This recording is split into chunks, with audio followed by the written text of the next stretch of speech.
വീട് പണി എടുക്കാൻ വേണ്ടിയിട്ട് ജ്യേഷ്ഠനെ ഏൽപ്പിച്ചു, അനുജനെ ഏൽപ്പിച്ചു. ഇവിടെ പൈസ അയച്ചു കൊടുത്തു. അനുജൻ കമ്മീഷൻ പറ്റി. ആർക്ക്? സ്വന്തം ഏട്ടനുണ്ടായി കൊടുക്കുന്ന വീടാ.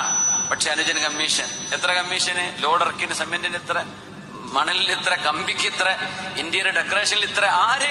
സ്വന്തം ചോരയിൽ പിറന്ന ആളിന് ഒരു മനുഷ്യൻ അധ്വാനിച്ച് ചെയ്യേണ്ട സേവനം, അതിന് കൂലിയായിട്ട് ആരാണോ അത് ഏൽപ്പിക്കുന്നത് അവര് കൊടുക്കണം എന്നാണ്.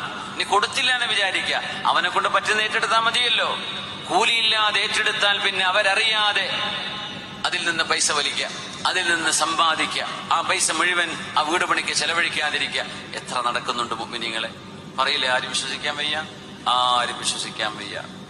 മക്കളുടെ പൈസ എടുത്ത് അടിച്ചു മാറ്റുന്ന വാപ്പാര് വരേണ്ടെന്നാ കേട്ടത്. അല്ലാഹു അലം. പിന്നെ എങ്ങനെ വിശ്വസിക്കാൻ?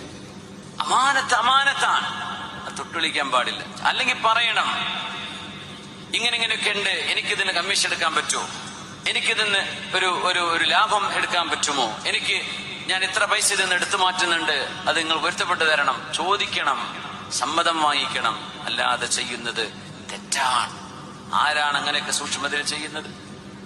പറയില്ല, എനിക്ക് അയച്ചെന്ന പൈസ ഞാൻ റെഡിയാക്കി കൊള്ളാം.